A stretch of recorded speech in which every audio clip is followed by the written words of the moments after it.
Hello दोस्तों, कैसे हैं आप। आशा करता हूँ आप सब बहुत अच्छे होंगे। मैं सुरेश एक बार फिर से सुरेश एकेडमी में आपका स्वागत करता हूँ। दोस्तों, हम सीटेट अगस्त 2023 के लिए सारी क्लासेस करा रहे हैं। हर सब्जेक्ट की अलग अलग क्लासेस करा रहे हैं। जिस सीरीज में आज ईबीएस की अर्थात इन्वायरमेंटल स्टडीज की पर्यावरण अध्ययन की क्लास लेकर आए हैं, जो 31 जनवरी 2021 को एग्ज़ाम हुआ था, उसमें जो प्रीवियस ईयर के जितने भी क्वेश्चंस थे इन्वायरमेंट स्टडीज़ के, सारे हम आज डिस्कस करने वाले हैं। जिससे कि अगर आप इन क्वेश्चंस को देख लेते हैं, पूरे 30 क्वेश्चंस अगर आप देख लेते हैं, तो आप विश्वास मानिए कम से कम 3-4 क्वेश्चन तो सेम टू सेम ऐसे आ ही जाएंगे, और बाकी जितने भी क्वेश्चंस आएंगे इस टाइप के ही आएंगे। जो इसके अलावा इसकी थ्योरी क्लासेस में मैं अपने चैनल पे करा चुका हूँ और कुछ कराने वाला हूँ, तो उनको भी देखिए और आज की क्लास देख के आपको बहुत ज़्यादा बेनिफिट होने वाला है। तो शुरू करते हैं आज की क्लास। ये रही इन्वायरमेंट स्टडीज की आज की क्लास, जिसमें हम इसके पिछले क्वेश्चन सीडीपी के 30 क्वेश्चन और मैथ के 30 क्वेश्चन पिछली वीडियोस में करा चुके हैं। तो अगर आपने पिछली क्लासेस नहीं देखी हैं तो आप जाके देख लीजिएगा, जो कि आपके एग्जाम के पॉइंट ऑफ व्यू से बहुत ही ज़्यादा बेनिफिशियल होने वाली हैं। तो अब हम आज शुरू करेंगे इन्वायरमेंट स्टडीज़ के अर्थात पर्यावरण अध्ययन के सारे क्वेश्चन, जिसमें 61 नंबर क्वेश्चन आ रहा है। पहला ये क्या कह रहा है देख लेते हैं। निम्नलिखित में से कौन सा एक भारत का संघ शासित प्रदेश नहीं है। ये हमसे पूछा गया है, कौन सा संघ शासित प्रदेश नहीं है। तो लद्दाख नहीं है, जम्मू कश्मीर नहीं है, मणिपुर नहीं है, चंडीगढ़ नहीं है। तो दोस्तों मैं आपको बता दूं, प्रेजेंट टाइम में हमारे 28 क्या है स्टेट हैं और 8 यूटी हैं, 8 केंद्र शासित प्रदेश हैं। तो 8 केंद्र शासित प्रदेशों में हमारा एक तो हो गया अंडमान एंड निकोबार हो गया, दूसरा चंडीगढ़ हो गया, और तीसरा हमारा दादर एंड नागर हवेली और दमन दीव हो गया, चौथा दिल्ली हो गया, फिर उसके बाद हमारे जम्मू एंड कश्मीर हो गया, उसके बाद लद्दाख हो गया, और फिर लक्षद्वीप हो गया, और फिर इसके अलावा जो 8वां है हमारा क्या है भाई, पुडुचेरी। 8वां जो हमारा है पुडुचेरी। तो ये सारे हमारे 8 यूटी हैं, 8 संघ शासित प्रदेश हैं। तो इनमें से कौन सा नहीं है, तो लद्दाख तो हमारा संघ शासित प्रदेश है, और जम्मू कश्मीर भी है, और चंडीगढ़ भी है। तो हमारा जो संघ शासित प्रदेश नहीं है वो क्या है, मणिपुर। मणिपुर हमारा एक राज्य है। तो ये हमारा राइट आंसर हो जाएगा, क्योंकि इसमें ये पूछा है कौन सा नहीं है, कौन सा संघ शासित प्रदेश नहीं है। तो मणिपुर हमारा संघ शासित प्रदेश नहीं है, बाकी तीनों हमारे संघ शासित प्रदेश हैं। तो 3 will be the right answer. आगे बढ़ते हैं next question. Question number 62। Question number 62 क्या कह रहा है ये भी देख लेते हैं। निम्नलिखित में से कौन से कच्चे तेल पेट्रोलियम के उत्पादक हैं। कौन से प्रदेश में पेट्रोलियम का ज़्यादा उत्पादन होता है कच्चे तेल का। बॉम्बे हाई तथा पश्चिम बंगाल, या असम या उड़ीसा, गुजरात या तमिलनाडु, और बिहार और बॉम्बे हाई। इनमें से कौन सा आंसर होगा। तो मैं आपको बता दूं, गुजरात और तमिलनाडु जो है कच्चे तेल के बहुत बड़े उत्पादक हैं। तो ये हमारा राइट आंसर हो जाएगा, गुजरात और Tamil Nadu. 3 will be the right answer. आगे बढ़ते हैं नेक्स्ट क्वेश्चन हमारा क्वेश्चन नंबर 63। हमारे देश का संविधान निम्नलिखित में से किसके नेतृत्व में बनाया गया। तो आपको पता है हमारे देश का जो संविधान है किसकी अध्यक्षता में बनाया गया था। राजेंद्र प्रसाद जी उसकी संविधान सभा के अध्यक्ष थे। लेकिन जो मसौदा समिति थी जिसने संविधान को लिखा था, उस समिति के जो अध्यक्ष थे अर्थात जिनके नेतृत्व में संविधान लिखा गया, वो थे हमारे डॉक्टर भीमराव बाबा साहब अम्बेडकर। तो इसका जो राइट आंसर हो जाएगा ऑप्शन नंबर 3, डॉक्टर भीमराव बाबा साहब अम्बेडकर। ये मसौदा समिति के अध्यक्ष थे, इन्हीं के नेतृत्व में संविधान का निर्माण हुआ था। और जो संविधान सभा थी उसके अध्यक्ष जो थे वो राजेंद्र प्रसाद जी थे। ठीक है, तो आगे बढ़ते हैं नेक्स्ट क्वेश्चन। पौधों के लिए किए जाने वाले नीचे दिए गए कार्यों पर विचार कीजिए। जो पौधों के लिए कार्य किए जाते हैं उनको हमें देखना है।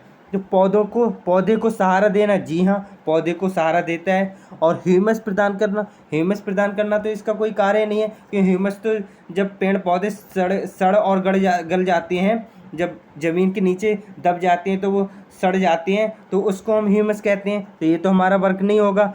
तीसरा देख लेते हैं, भोजन संचित या भंडारण करना, टू स्टोर, जी हाँ ये है। ये तो इसका वर्क है, भोजन संचित करना, भंडारण करना और पानी और खनिजों को अवशोषित करना। जी हाँ, पानी को और खनिजों को अवशोषित भी करने का कार्य पौधे करते हैं। तो इसमें जो कार्य नहीं करते हैं वो ह्यूमस प्रदान नहीं करते हैं। इसमें पूछा कार्यों पर विचार करिए, जो कार्य करते हैं वो हमसे पूछे गए हैं। तो कहीं ना कहीं ACD हमारा जो है राइट आंसर होगा। जिस ऑप्शन में होगा वही हमारा राइट आंसर होगा। तो ऑप्शन नंबर 4 में दिया है ACD will be the right answer, जो कि ऑप्शन नंबर 4 में दिया है। तो option number 4 will be the right answer. आगे बढ़ते हैं next question, question number 65। Question number 65 क्या कह रहा है देख लेते हैं। पोचमपल्ली भारत के दक्षिणी राज्य का एक कस्बा है जो सुंदरता से डिजाइन की गई चमकदार रंगों की पोचमपल्ली साड़ियों और विशेष प्रकार की बुनाई, जिसे पोचमपल्ली ही कहते हैं, के लिए प्रसिद्ध है। ये कस्बा अब किस राज्य का भाग है? तो मैं आपको बता दूं, ये जो पोचमपल्ली है इसमें पोचमपल्ली साड़ियाँ बनाई जाती हैं और विशेष प्रकार की बुनाई भी की जाती है, जिन्हें हम पोचमपल्ली ही कहते हैं। ये तो आपको पता होगा। और मैं बता दूं, ये जो पोचमपल्ली है पहले आंध्र प्रदेश में हुआ करता था। कहाँ हुआ करता था भाई? पहले आंध्र प्रदेश में हुआ करता था। अब क्योंकि 2 जून 2014 को इसके 2 भाग कर दिए गए थे आंध्र प्रदेश के, एक तो आंध्र प्रदेश रह गया और दूसरा तेलंगाना बना दिया गया 2 जून 2014 को। तो ये अब तेलंगाना वाले पोर्शन में आ गया, अर्थात हम कह सकते हैं जो तेलंगाना हमारा प्रदेश है, तेलंगाना राज्य में पोचमपल्ली आ गया है। पोचमपल्ली जो गांव है वो तेलंगाना में आ गया। तो इसका जो राइट आंसर होगा वो हो जाएगा option number 3 Telangana. 3 will be the right answer. आशा करता हूँ आपको क्लास समझ में आ रही होगी। अगर आपको क्लास समझ में आ रही है तो आप क्लास को लाइक करिए और अपने दोस्तों के साथ शेयर करिए, क्योंकि शेयर करने से नॉलेज बढ़ती है ना कि कम होती है। और साथ ही अगर आप चैनल पे नए हैं तो चैनल को सब्सक्राइब जरूर कर लीजिएगा। तो आगे बढ़ते हैं next question number 66। Question number 66 क्या कह रहा है? बहुत अच्छा क्वेश्चन है ये भी, और कई बार रिपीटेड क्वेश्चन है। इस टाइप के क्वेश्चन कई बार आ चुके हैं। इनफैक्ट ये 2021 का तो पेपर है।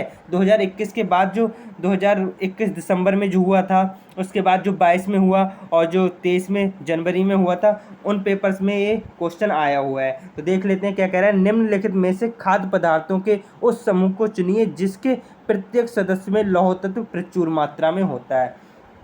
तो ये जो क्वेश्चन है वेरी मोस्ट इंपॉर्टेंट है आपकी परीक्षा के पॉइंट ऑफ व्यू से।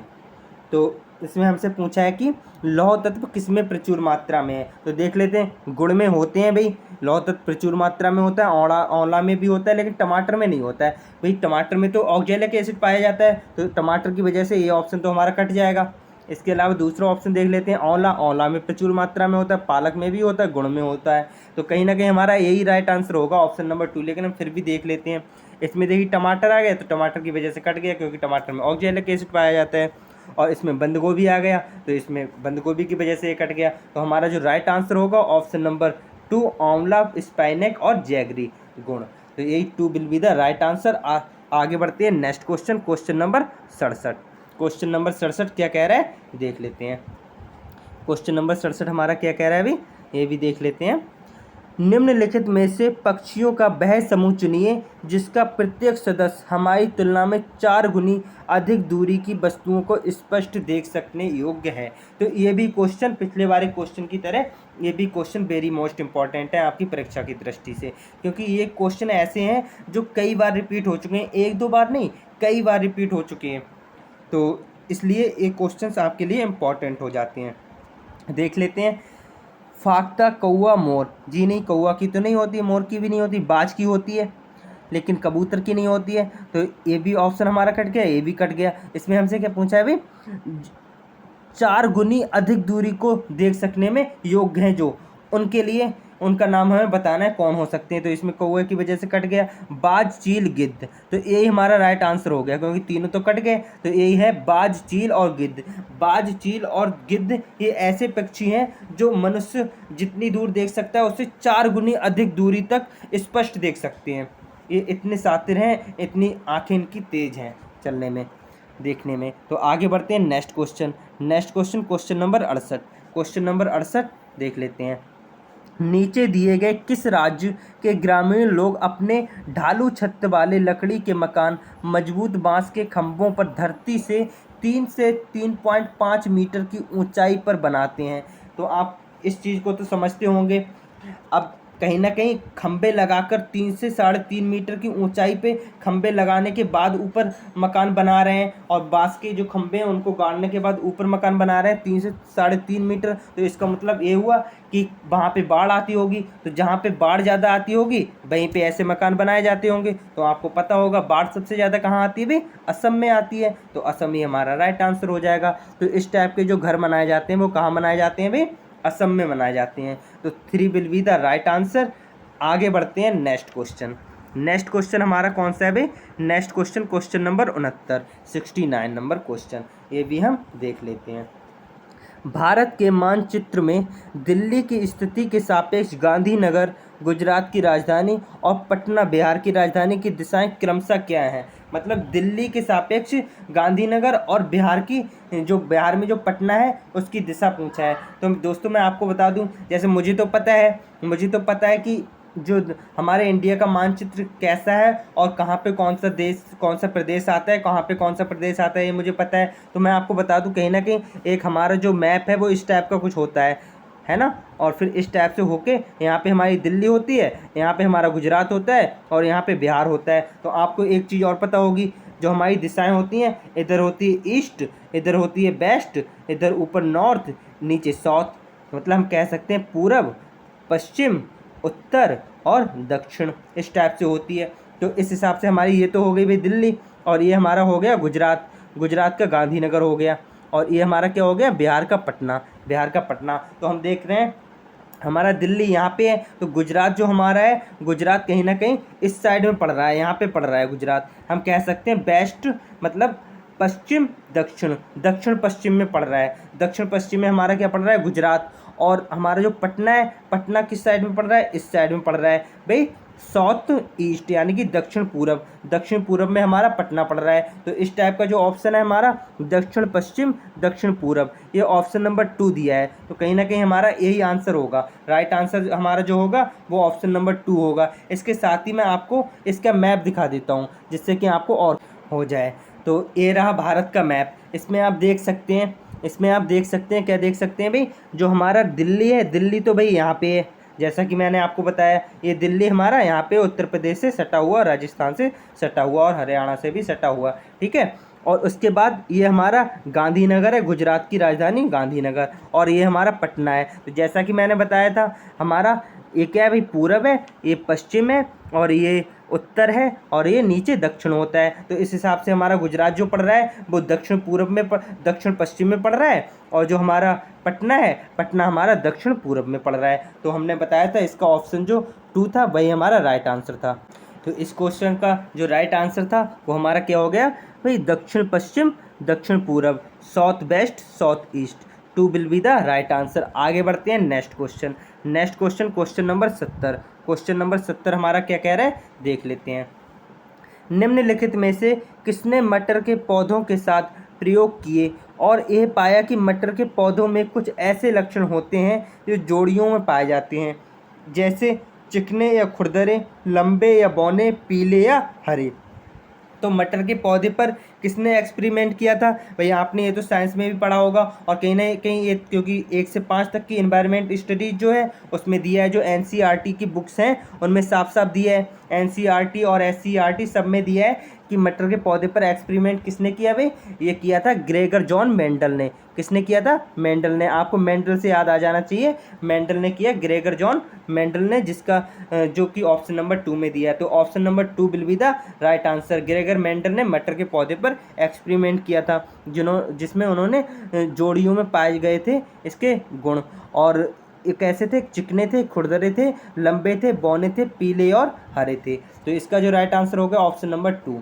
आगे बढ़ते हैं next question, question number 71। Question number 71 हमारा क्या कह रहा है देख लेते हैं। निम्नलिखित में से कौन सा एनसीएफ 2005 के अनुसार ईवीएस पाठ्यक्रम में सुझाए गए 6 विषयों में से एक है।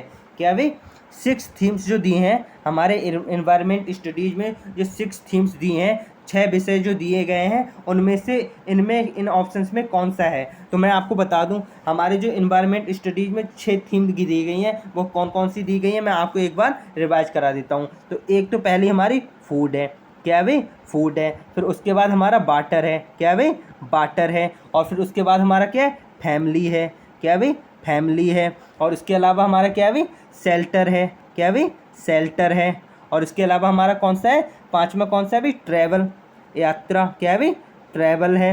और फिर लास्ट वाला जो क्या है, things, things be make and do, things be make and do. तो इनमें से जो हमारे ऑप्शन में दिया होगा भाई हमारा राइट आंसर हो जाएगा। पदार्थ तो हमारा नहीं है, प्राकृतिक संसाधन भी नहीं है, चीज़ें कैसे काम करती हैं ये भी नहीं है। तो चीज़ें जो हम बनाते हैं, things be make and do, तो ऑप्शन नंबर 3 में दिया है, ऑप्शन नंबर 3 में दिया है things be make and do. तो ये हमारा राइट आंसर हो जाएगा ऑप्शन नंबर 3। और आशा करता हूँ इन थीम्स में से अगर अगली बार आपके आने वाले एग्जाम में कोई क्वेश्चन पूछा जाएगा तो आप आसानी से कर देंगे, क्योंकि मैंने सारी थीम्स मैंने 6 की 6 थीमें आपको बता दी हैं। पहली हमारी फूड, दूसरी वाटर, तीसरी फैमिली, चौथी शेल्टर और पांचवी ट्रैवल, और जो छठी है वो हमारी things be make and do, चीज़ें जो हम बनाते हैं और करते हैं। तो फूड हमारा खाना हो गया, वाटर हमारा जल हो गया, फैमिली हमारा परिवार हो गया, शेल्टर हो गया, ट्रैवल हमारा यात्रा हो गया, थिंग्स जो चीज़ें जो हम बनाते हैं। तो आगे बढ़ते हैं next question, question number 72। Question number 72 हमारा क्या कह रहा है देख लेते हैं। पूरा क्वेश्चन आ नहीं पा रहा है फिलहाल, तो पहले हम क्वेश्चन पढ़ लेते हैं फिर इसका आंसर दे देंगे। उपाख्यान अभिलेखों में क्या नहीं दर्ज करना चाहिए, जो हमारे एनेक्डोटल रिकॉर्ड जो होते हैं उनमें क्या दर्ज नहीं करना चाहिए, वो हमसे पूछा है। तो इससे पहले कि आप इसका आंसर दें मैं आपको बता दूं, जो हमारे एनेक्डोटल रिकॉर्ड होते हैं, जो उपाख्यान अभिलेख होते हैं, उसमें हम बच्चे की मजबूती और कमजोरी, मतलब स्ट्रेंथ और वीकनेस दोनों की पहचान करने के लिए इसमें हम शामिल करते हैं। ये सब हम दर्ज करते हैं कि बच्चे की क्या मजबूरी है, क्या कमजोरी है, क्या स्ट्रेंथ है, क्या वीकनेस है, और साथ ही साथ बच्चा किस चीज़ में रुचि ले रहा है और किस चीज़ से संबंधित है, किस चीज़ से संबंध रखना पसंद कर रहा है। तो इन चीज़ों को हम देखते हैं। तो अब हम ऑप्शन इसके पढ़ लेते हैं, इसमें क्या क्या क्वेश्चन है, कौन से सही हो सकते हैं, कौन से नहीं, कौन से दर्ज करने चाहिए और कौन से नहीं। तो मुख्य रूप से समस्याग्रस्त स्थितियों को पहचान करना, जी नहीं। इसमें तो मैंने आपको बताया जो स्ट्रेंथ और वीकनेस दोनों, मतलब केवल समस्या ही नहीं देखेंगे, जो अच्छाई है बच्चे में वो भी देखेंगे, तो ये तो हो नहीं सकता, ये तो हम एनेक्डोटल रिकॉर्ड में नहीं शामिल कर सकते। आइडेंटिफाइंग मेनली प्रॉब्लमेटिक सिचुएशन को हम शामिल नहीं कर सकते। दूसरा हमारा जो दिया है निर्णय वाले कथनों को लिखना, जो निर्णय वाले कथन है उनको लिखना, तो भाई इनको भी हम शामिल नहीं करेंगे, इनको भी हम शामिल नहीं करेंगे। मेकिंग स्टेटमेंट ऑफ जजमेंट, ये भी हम शामिल नहीं करेंगे। लेकिन जैसा कि अभी मैंने बताया आइडेंटिफाई स्ट्रेंथ एंड वीकनेस, ये तो भाई शामिल करेंगे। जैसा कि अभी मैंने बताया मजबूती और कमजोरी, स्ट्रेंथ और वीकनेस दोनों की पहचान करेंगे हम। साथ ही बच्चे की क्या रुचि है और क्या संबंध है उस चीज़ की भी पहचान करेंगे, तो ये भी हमारा सही हो जाएगा। ये भी हम एनेक्डोटल रिकॉर्ड्स में शामिल करेंगे। तो जो शामिल नहीं करेंगे भाई हमसे पूछा गया, इसमें जो अवॉइड लिखा है इसको अच्छे से देख लीजिएगा, इसमें जो नहीं दिया है उसको अच्छे से आपको देखना है। तो इसका जो राइट आंसर हो जाएगा, कौन सा नहीं दर्ज करना है, तो ऑप्शन में दिया है ए बी, तो ए ही हमारा राइट आंसर हो जाएगा, क्योंकि ए और बी ही हम दर्ज नहीं कर सकते हैं और नहीं करते हैं, तो ये हमारा राइट आंसर हो जाएगा। Option number A and B एक will be the right answer. आगे बढ़ते हैं नेक्स्ट क्वेश्चन, आगे का ऑप्शन देखने की जरूरत ही नहीं पड़ी हमें। अब क्वेश्चन नंबर 73 आता है। क्वेश्चन नंबर 73 क्या कह रहा है देख लेते हैं। आप एक एकीकृत ईवीएस कक्षा के लिए कैसे योजना बनाएंगे?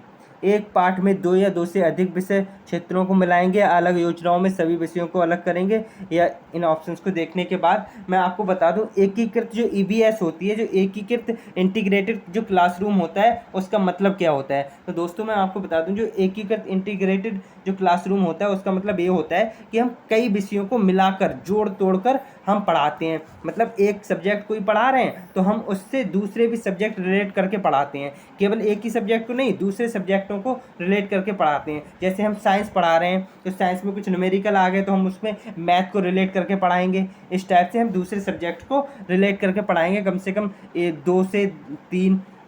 2 या 2 से अधिक सब्जेक्टों को कनेक्ट करके मिलाकर जोड़कर हम पढ़ाते हैं। तो इसका अब हम आंसर देख लेते हैं क्या होने वाला है। एक पाठ में 2 या अधिक विषय क्षेत्रों को मिलाएंगे। जी हाँ, ये बात हमारी बिल्कुल सही है।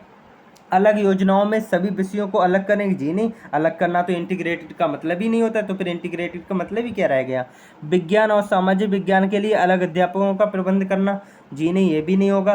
पर्यावरण विज्ञान के लिए अलग अध्यापक का प्रबंध करना, जी नहीं, ये भी नहीं होगा। तो हमारा जो राइट आंसर हो जाएगा ऑप्शन नंबर 1, कॉम्बाइन 2 और more subject areas into 1 lesson. अगर हम कोई लेसन पढ़ा रहे हैं, कोई सब्जेक्ट पढ़ा रहे हैं, तो उसमें हम 2 से 3 सब्जेक्ट को रिलेट करते हुए पढ़ाते हैं। तो ये हमारा इंटीग्रेटेड क्लासरूम का मतलब हो गया। तो आगे बढ़ते हैं next question, question number 74। Question number 74 हमारा क्या कह रहा है, देख लेते हैं भाई।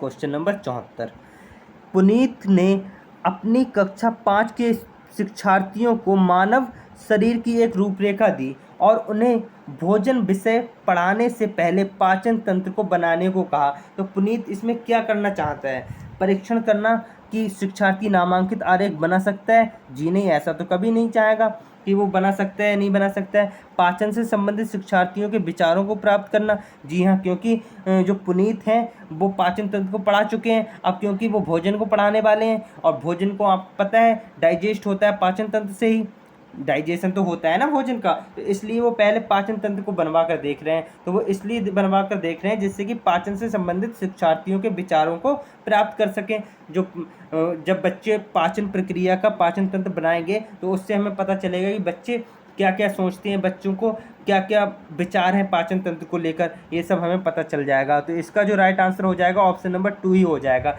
लेकिन हम देख लेते हैं दूसरे ऑप्शन भी। अच्छे ड्राइंग कौशलों को, जी नहीं, हमें अच्छे ड्राइंग कौशलों की पहचान थोड़ी ना करेंगे। पाचन की प्रक्रिया पर शिक्षार्थियों का मूल्यांकन करेंगे, जी नहीं, मूल्यांकन भी नहीं करेंगे। तो इसका जो राइट आंसर हो जाएगा option number 2, illicit learners ideas about digestion. तो 2 will be the right answer. आगे बढ़ते हैं नेक्स्ट क्वेश्चन। नेक्स्ट क्वेश्चन जो है हमारा क्वेश्चन नंबर 75। क्वेश्चन नंबर 75 हमारा क्या कह रहे हैं, देख लेते हैं। क्वेश्चन नंबर 75 हमारा क्या कह रहा है, देख लेते हैं। निम्नलिखित में से क्या रचनात्मक आकलन के संबंध में सही है। तो दोस्तों रचनात्मक आकलन के बारे में एक क्वेश्चन है। तो इससे पहले कि आप ऑप्शन देखें, मैं आपको बता दूं रचनात्मक आकलन एक्चुअली में होता क्या है। तो आपने 2 आकलन पढ़े होंगे, एक तो फॉर्मेटिव और एक समेटिव होता है, एक रचनात्मक और एक योगात्मक। तो रचनात्मक आकलन वो होता है जो शिक्षण अधिगम प्रक्रिया के दौरान ही किया जाता है। जैसे मैं अभी आपको पढ़ा रहा हूँ, तो मैं अभी आपसे कुछ क्वेश्चंस पूछता रहूँ बीच बीच में, तो यही आकलन होता है। और ये ऐसा आकलन है जिसमें हम सुधार कर सकते हैं। रचनात्मक आकलन एक ऐसा आकलन है जिसमें हम शिक्षण अधिगम प्रक्रिया के दौरान करते हैं और इसमें हम सुधार भी कर सकते हैं। लेकिन इसका उल्टा जो योगात्मक असेसमेंट होता है, जो योगात्मक आकलन जो होता है समेटिव असेसमेंट, उसमें हम ऐसा नहीं करते हैं। उसमें तो हम एक अवधि के बाद उसका आकलन करते हैं, एक टेस्ट, मतलब आप ये समझ लीजिए कोई जो परीक्षा ली जाती है वो समेटिव असेसमेंट होता है, वो योगात्मक आकलन होता है। लेकिन जो रचनात्मक आकलन होता है जब हम क्लास में पढ़ाते हैं तो उसी दौरान कर लिया जाता है, शिक्षण अधिगम प्रक्रिया के दौरान ही रचनात्मक आकलन कर लिया जाता है। तो अब हम इसके ऑप्शन देख लेते हैं कौन सा ऑप्शन हमारा सही हो सकता है। रिपोर्ट कार्ड के प्रत्येक तिमाही में इसकी सूचना दी जानी चाहिए। अब इसमें हमसे ये कह रहा है कौन सा सही नहीं है, तो इसे हमें बहुत अच्छे से देख लेना, इसमें अंडरलाइन किया हुआ भी है। तो जो गलत है वो हमें बताना है। तो रिपोर्ट कार्ड के प्रत्येक तिमाही में इसकी सूचना दी जानी चाहिए, जी नहीं, ये रचनात्मक आकलन के अंतर्गत तो आता ही नहीं है। रचनात्मक आकलन तो शिक्षण अधिगम प्रक्रिया के दौरान होता है जिसमें हम सुधार भी कर सकते हैं और बच्चे की कमियों को दूर करने के लिए रचनात्मक आकलन किया जाता है कहीं ना कहीं। तो दूसरा ऑप्शन देख लेते हैं। अधिगम को सुदृढ़ करने के लिए यह अध्यापक को समय पर कार्रवाई करने में मदद करता है, जी हाँ, बिल्कुल करता है। इसको छात्रों की प्रगति की निगरानी करनी चाहिए, निगरानी करनी है, इसको छात्रों की प्रगति की निगरानी करना होता है इसका काम। रचनात्मक आकलन जो होता है वो छात्रों की क्या प्रगति है उसकी निगरानी करता है। चौथा ऑप्शन जो है हमारा, बच्चे के सीखने की कोई भी जानकारी रचनात्मक आकलन में मदद कर सकती है, जी हाँ, ये भी हमारा सही हो जाएगा। तो हमसे इसमें पूछा है कौन सा गलत है, नॉट करेक्ट। तो नॉट करेक्ट जो होगा हमारा, it is to be reported in every quarter of report card. तो 1 will be the right answer. आगे बढ़ते हैं नेक्स्ट क्वेश्चन। नेक्स्ट क्वेश्चन जो हमारा होने वाला है question number 76, question number 76। Question number 76 हमारा क्या कह रहा है, देख लेते हैं हम। स्मिता अपने शिक्षार्थियों को कार्य से संबंधित लैंगिक विषमता और रूढ़िवादी छवियों के प्रति संवेदनशील करना चाहती है। स्मिता को निम्नलिखित में से अपनी कक्षा में क्या करना चाहिए। एक्चुअली मैंने आपको बताया था जो रूढ़िवादी है, जो रूढ़िवादी हैं, जेंडर स्टीरियोटाइप, ये मैंने पिछली जो सीडीपी की वीडियो कराई थी, सीडीपी की क्लास कराई थी, उसमें बहुत अच्छे से मैंने समझाया। अगर आपने नहीं देखी है वो क्लास तो जाकर अभी देखिएगा इस क्लास के बाद। तो मैं आपको बता दूं इसका जो राइट आंसर होगा, पहले हम ऑप्शंस पढ़ लेते हैं, उसके अकॉर्डिंग हम निकाल लेंगे। रूढ़िवादी मॉडलों को छात्रों को प्रस्तुत करें, रूढ़िवादी मॉडलों को छात्रों को प्रस्तुत करने से, जी नहीं, ये तो हमारा गलत हो जाएगा, ये हमारा गलत हो जाएगा। फिर दूसरा देख लेते हैं, विभिन्न प्रकार के कार्यों के फ्लैश कार्ड दिखाएं, ये भी नहीं होगा, ये भी हमारा रूढ़िवादी छवियों के प्रति संवेदनशील करना चाहती है, तो इसका जो आंसर है ये भी नहीं होगा। तीसरा, केवल लड़कों से प्रतिदिन कक्षा को साफ करने इसको कहें, जी नहीं, ये भी रूढ़िवादी वाली बात आ गई। ये भी लैंगिक जो जेंडर स्टीरियोटाइप वाली बात आ गई, तो ये भी हमारा नहीं होगा। तो एक ही ऑप्शन बचा, कहीं ना कहीं यही हमारा राइट आंसर होगा।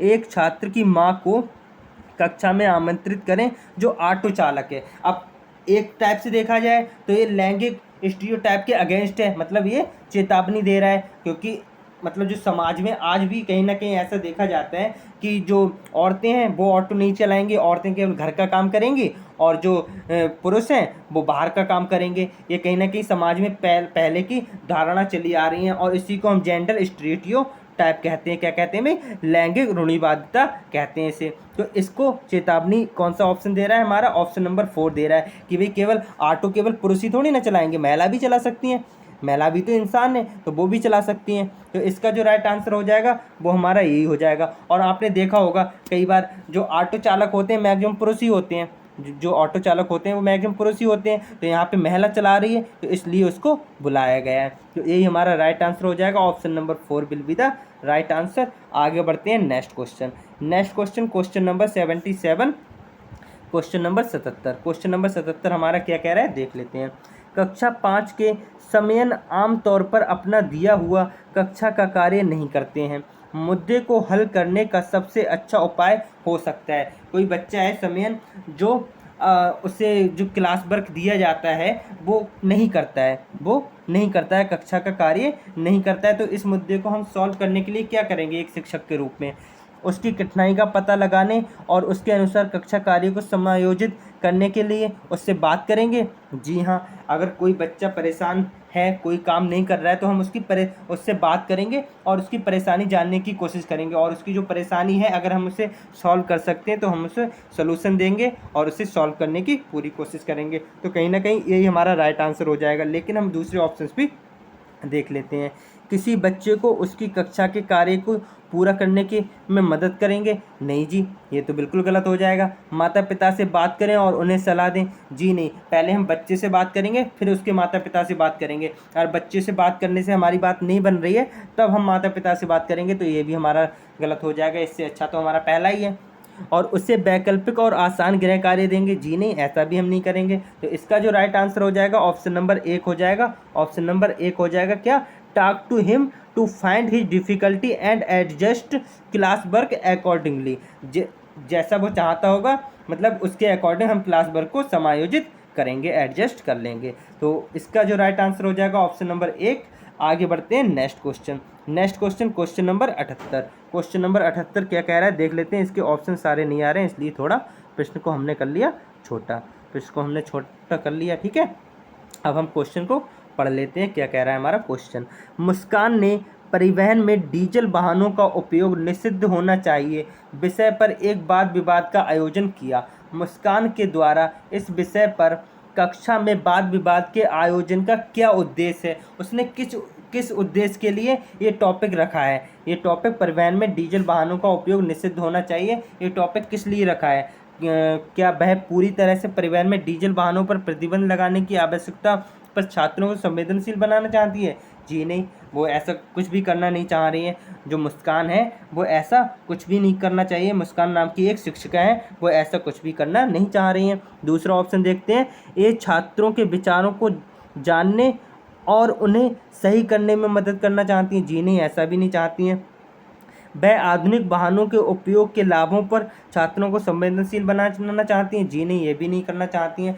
वह इस मुद्दे पर छात्रों को कई दृष्टिकोणों की सराहना करने में मदद करना चाहती हैं। वो क्या करना चाहती हैं? वह इस मुद्दे पर छात्रों को कई दृष्टिकोणों की सराहना में मदद करना चाहती हैं, मदद करता है। ये जो विषय दिया है उन्होंने, ये कई मुद्दों पर ये मदद करता है। तो ये हमारा जो है राइट आंसर हो जाएगा option number 4। 4 will be the right answer. तो आगे बढ़ते हैं next question. Question number 79 79। EVS मानचित्रण कौशल है। ईवीएस मानचित्रण जो कौशल है वो क्या है, ये हमसे पूछा गया है। कोई नहीं, हम ऑप्शन पढ़ लेते हैं और फिर इसका जवाब दे देंगे। लैंडस्केप खींचने के कौशल को विकसित करता है। क्या जो मानचित्रण होता है वो लैंडस्केप के कौशल को विकसित करता है? जी नहीं, ये तो बिल्कुल भी नहीं करता है, तो ये हमारा गलत हो जाएगा। पूर्व अनुमान और गणना के कौशल को विकसित करता है? जी नहीं। अभी मैंने आपको एक इंडिया मैप दिखाया था, तो उससे हम क्या कर रहे थे, उससे कहीं ना कहीं हम दिशाओं को देख रहे थे, तो दिशाओं का अनुमान हम लगा सकते हैं, दिशाओं को सीख सकते हैं।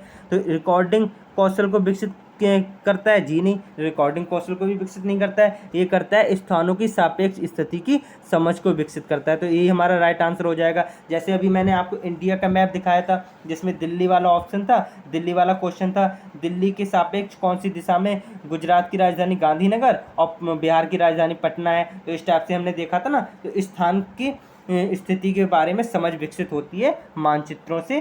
ठीक है। Mapping excels in EVS help develop understanding of relative position of place. तो 4 will be the right answer. Option number 4 will be the right answer. आगे बढ़ते हैं next question number 80। Question number 80 हमारा क्या कह रहा है, देख लेते हैं। ईवीएस की एकीकृत प्रकृति सहायक है। किसमें सहायक है, ये हम देख लेते हैं अभी। पाठ्यचर्या के भार को कम करने और विशिष्ट प्रकरणों को पेश करने में? जी नहीं, ये हमारा गलत ऑप्शन हो जाएगा।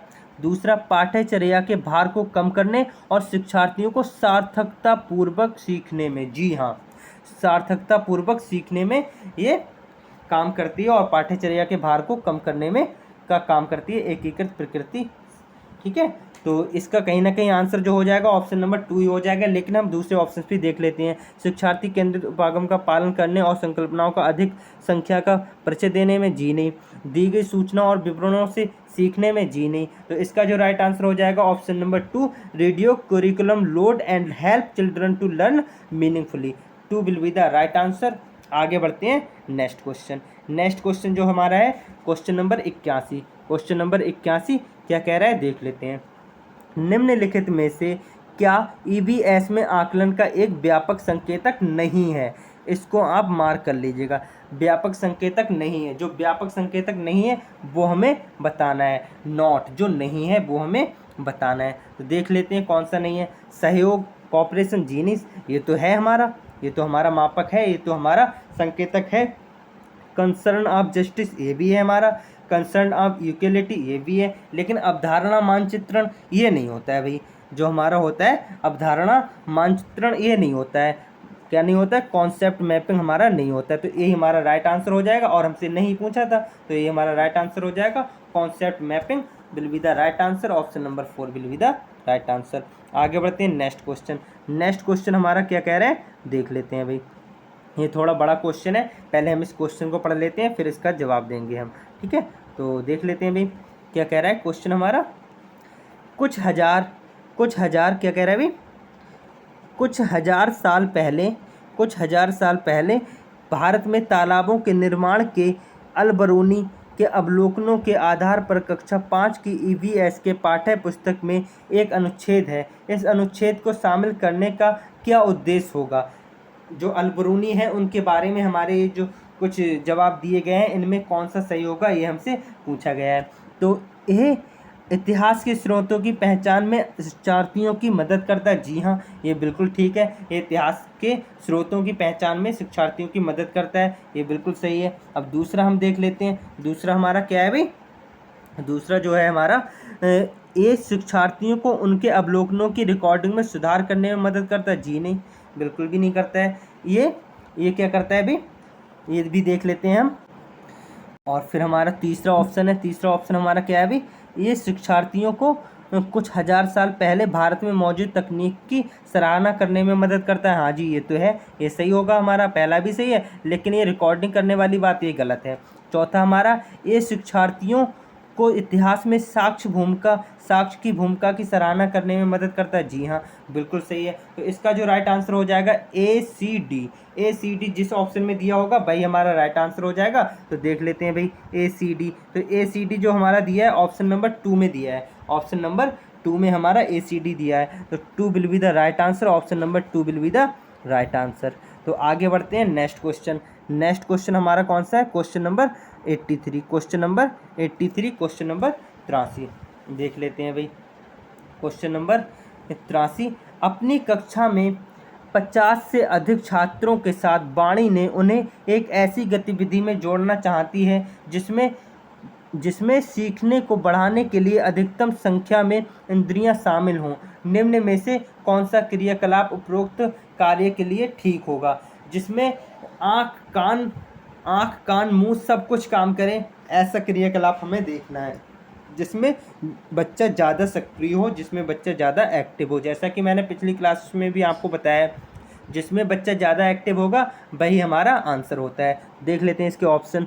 कौशलों के प्रदर्शन के लिए समुदाय से संदर्भ व्यक्तियों को आमंत्रित करना। जी हाँ, हो सकता है, ये भी थोड़ा सही है, लेकिन हम और ऑप्शन भी देख लेते हैं जिसमें ज़्यादा एक्टिव होगा वही हम देखेंगे। समूह चर्चा को प्रोत्साहित करना, ये भी अच्छी बात है, लेकिन इसमें बहुत ज़्यादा एक्टिव नहीं होगा बच्चा। उचित AB साधन के लिए स्मार्ट कक्षा कक्ष का उपयोग करना। और चौथा हमारा जो है नज़दीक के स्थान के लिए क्षेत्र भ्रमण का आयोजन करना। आपने देखा होगा बच्चों को घूमना बहुत पसंद होता है। बच्चों को क्या करना बहुत पसंद होता है भाई? घूमना बहुत पसंद होता है। तो जाहिर सी बात है, जब बच्चों को घूमना पसंद होता है तो बच्चे जब घूमने जाएंगे तो इधर उधर अपनी आँखों से वहाँ की चीज़ों को भी देखेंगे, बोलेंगे भी कि ये चीज़ ऐसी है, उनकी नाक का भी यूज होगा, वो सूंघेंगे वहाँ की स्मेल कैसी है। तो कहीं ना कहीं सबसे ज़्यादा इंद्रियां जो शामिल हो रही हैं, सबसे ज़्यादा इंद्रियां काम कर रही हैं, वो ऑप्शन नंबर 4 में कर रही हैं। नज़दीक के स्थान के लिए क्षेत्र भ्रमण का आयोजन करेंगे, इसी में बच्चा सबसे ज़्यादा एक्टिव होगा। तो यही हमारा 4 will be the right answer होने वाला है। तो आगे बढ़ते हैं next question, question number 84। Question number 84 हम देखने वाले हैं। तो देख लेते हैं क्वेश्चन नंबर 84 हमारा क्या कह रहा है अभी। क्वेश्चन नंबर 84, इकरा ने अपने शिक्षार्थियों को EBS में समाचार पत्रों और पत्रिकाओं को पढ़ने के लिए क्यों प्रोत्साहित करती है? जो इकरा है वो अपने शिक्षार्थियों को EBS में समाचार पत्रों और पत्रिकाओं को पढ़ने के लिए क्यों प्रोत्साहित करती है?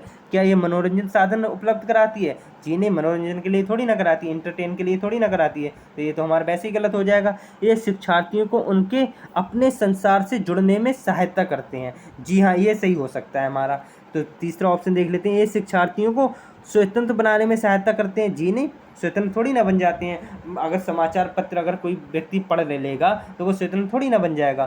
तो ऑप्शन नंबर 4 है, ये शिक्षार्थियों को प्रतिस्पर्धी बनाते हैं, कम्पिटिटिव बनाते हैं। जी नहीं, मैंने आपको कल ही बताया था, जो कम्पिटिटिव वाली बात आ जाती तो वो ऑप्शन तो वैसे ही गलत हो जाएगा।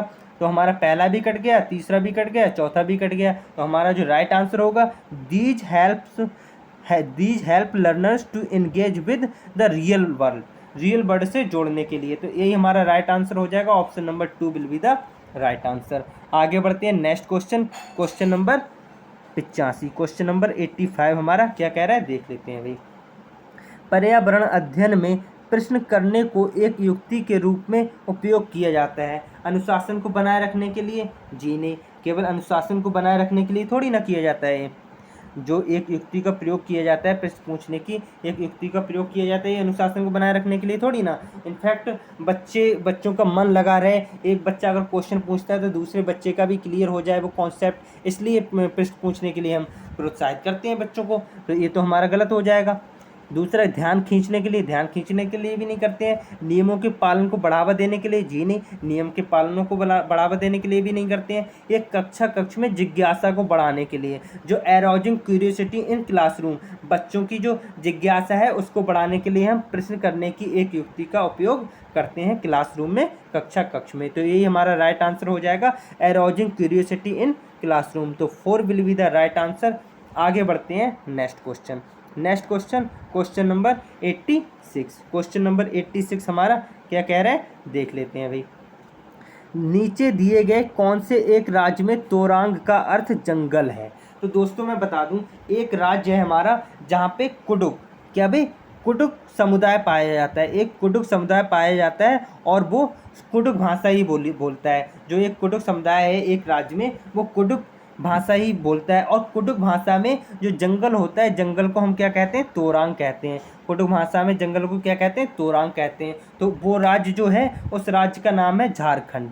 तो झारखंड में एक कुडुख समुदाय पाया जाता है जो कि कुडुख भाषा बोलता है, और कुडुख भाषा में जंगल को हम तोरांग कहते हैं। तो इससे रिलेटेड अब कोई क्वेश्चन अगर आपके एग्जाम में आएगा तो आप आसानी से कर देंगे। तो आगे बढ़ता हूँ, नेक्स्ट क्वेश्चन, क्वेश्चन नंबर 87। सो दोस्तों, अगर आपको क्लास पसंद आ रही है तो क्लास को लाइक करें, अपने दोस्तों के साथ शेयर करें, और अगर आप चैनल पे नए हैं तो चैनल को सब्सक्राइब जरूर कर लें। तो देख लेते हैं अब क्वेश्चन हमारा कौन सा है, क्वेश्चन नंबर 87। क्वेश्चन नंबर 87 क्या कह रहा है देख लेते हैं, क्योंकि क्वेश्चन बड़ा है तो हम पहले क्वेश्चन को देख लेते हैं, बाद में इसके ऑप्शंस देख लेंगे। आपका घर X पर स्थित है तथा आपका विद्यालय Y पर स्थित है। यद्यपि आपका विद्यालय ठीक सामने है, परंतु बीच में व्यस्त राजमार्ग के कारण आप सीधे नहीं जा सकते हैं। अतः पहले आप ठीक दक्षिण में 125 मीटर दूर जाएंगे, फिर पूर्व में 100 मीटर दूर जाएंगे, और फिर उसके बाद अंत में आप ठीक उत्तर में 125 मीटर दूरी पर Y पर अपने विद्यालय पहुंच जाएंगे। तो Y पर विद्यालय के सापेक्ष X पर आपका घर कहाँ होगा, ये हमसे पूछा गया। कोई बात नहीं, जैसा कि अभी मैंने आपको बताया था, जो हमारा जो दिशाएं होती हैं वो पूरब होती है, पश्चिम होती है, और ऊपर उत्तर होती है, और नीचे हमारी दक्षिण होती है। मतलब ईस्ट, वेस्ट, नॉर्थ, और नीचे होती है हमारी साउथ। तो इसके अकॉर्डिंग अब हम चलने वाले हैं। तो पहले घर से चलेंगे भाई, तो पहले हम एक्स ले लेंगे। अब हमें वाई का हमें पता नहीं है, इसकी सीध में राइट साइड में भी हो सकता है, लेफ्ट साइड में भी हो सकता है, ऊपर भी हो सकता है, दाएं भी हो सकता है, बाएं भी हो सकता है। तो हमें नहीं पता भाई अभी कहाँ पे है, विद्यालय कहाँ पे है।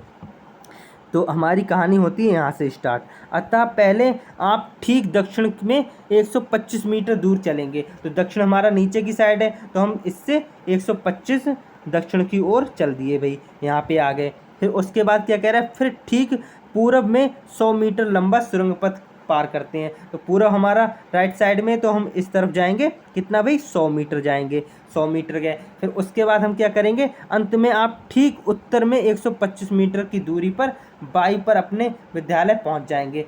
फिर हमें उत्तर साइड में जाना है, ऊपर साइड में जाना है इधर। तो अब हम यहाँ पे आ गए, 125 मीटर चलने के बाद अपने विद्यालय, यानी कि बाई हमारा यहाँ पे है। बाई हमारा कहाँ पे है भाई, यहाँ पे है। तो अब ये हमसे पूछ रहा है, बाई पर विद्यालय के सापेक्ष एक्स पर आपका घर कहाँ स्थित है, कहाँ स्थित है, ये हमसे पूछा गया है। तो मैं आपको बता दूं हमारा घर कहाँ है भाई, हमारा जो घर है बाई के सापेक्ष पश्चिम दिशा में, बाई के सापेक्ष 100 मीटर पश्चिम दिशा में है ना। कितना है भाई, 100 मीटर पश्चिम दिशा में ही तो है। जो हमारा घर है वो 100 मीटर पश्चिम दिशा में ही तो आ रहा है भाई। तो देख लेते हैं इसमें कौन कौन से ऑप्शंस दिए हैं।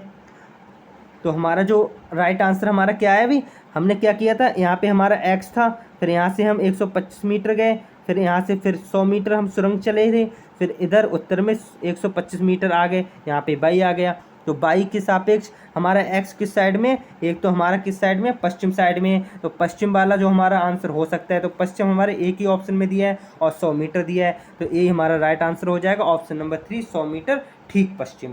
3 will be the right answer. आगे बढ़ते हैं नेक्स्ट क्वेश्चन। नेक्स्ट क्वेश्चन हमारा कौन सा है, question number 88, question number 88। Question number 88 हमारा ये है। तो देख लेते हैं, कोई लड़का नागरकोइल से मडगांव जाने के लिए 4 जून 2020 को किसी रेलगाड़ी में सवार हुआ। यह रेलगाड़ी 22:30 नागरकोइल से चली और 6 जून 2020 को 4:30 पर मडगांव पहुंची। यदि इस समय अंतराल में रेलगाड़ी 1145 किलोमीटर दूरी तय की, तो रेलगाड़ी की जो औसत चाल है वो हमारी क्या होगी, ये हमसे पूछा गया है। तो क्योंकि औसत चाल पूछी गई है तो आपको चाल का फॉर्मूला पता होना चाहिए, तो मैं आपको बता दे रहा हूँ। तो चाल का हमारा फॉर्मूला होता है speed is equal to distance upon time, distance upon time. तो डिस्टेंस हमें दी गई है, लेकिन हमें टाइम निकालना है। तो कोई बात नहीं, टाइम हम निकाल लेंगे। अब ये 4 जून को है, ये 4 जून को यहाँ से चला और फिर भाई 5 जून को भी चलता रहा और फिर 6 जून को जाके ये कहीं पहुँचा है मडगांव। तो 4 जून को ये कै बजे चला था भाई, 22:30 पे चला था। तो 22:30 पे जब 5 तारीख आएगी, जब 5 तारीख आएगी तो ये हो जाएंगे 24 घंटे। कितने हो जाएंगे? 24 घंटे। और फिर यहाँ पे पहुँच रहा है 4:30 पे, तो 4:30 पे पहुँच रहा है, तो 22:30 यानी कि 24 बजने तक ये 1.5 घंटा हो जाएगा। कितना हो जाएगा? 1.5 घंटा ये हो जाएगा, और फिर 4.5 घंटे ये, तो मतलब ये टोटल 6 घंटे हो जाएंगे। तो 24 और 6 टोटल जो घंटे हो जाएंगे वो हमारे 30 हो जाएंगे। कितने घंटे हो जाएंगे भाई? टोटल जो घंटे हो जाएंगे वो हमारे 30 हो जाएंगे। और जो स्पीड का फॉर्मूला है, speed equal to distance upon time, तो डिस्टेंस हमारी कितनी दी है? 1145 हमारी डिस्टेंस दी है, और टोटल टाइम जो हमारा आया वो 30 घंटे आया। कितना आया भाई? 30 घंटे आया। तो अब हम इसको क्या करेंगे? डिवाइड कर लेंगे। तो अगर हम इस जीरो को हटा दें, यहाँ पे पॉइंट लगा लेंगे, किसी को कोई प्रॉब्लम होनी नहीं चाहिए। अब हम इसको काट लेते हैं। 3 तियाँ 9, 3 तियाँ 9, और 3 अट्ठो 24, और फिर हमारा 38 वाला कौन सा ऑप्शन है? यही है भाई, ऑप्शन नंबर 2। तो option number 2 38.5 kilometre per hours will be the right answer. यही हमारा राइट आंसर हो जाएगा। अब बढ़ते हैं next question, question number 89। Question number 89 हमारा क्या कह रहा है, देख लेते हैं। नीचे दिया गया कौन सा कथन मधुमक्खियों और छत्तों के विषय में सही नहीं है? जो सही नहीं है वो हमसे पूछा गया है, देख लेते हैं।